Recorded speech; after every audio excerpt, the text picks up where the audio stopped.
புடி நீங்க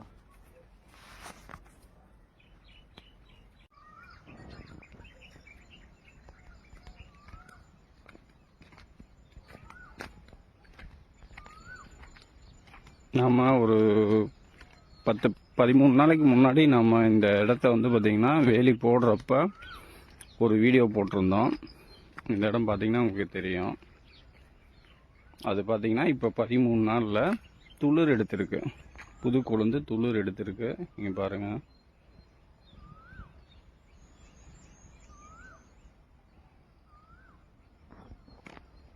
மறுபடியும் நம்ம இங்கே ஒரு அந்தாண்ட சைடு வேலை பார்த்துட்ருக்கோம், வேலை செஞ்சிட்ருக்கோம், என்ன வேலி எக்ஸ்ட்ரா போட்டுட்ருக்கோம். இது பார்த்திங்கன்னா 13 நாள்லேயே துளுக்க ஆரம்பிச்சிருச்சு. பாருங்கள்.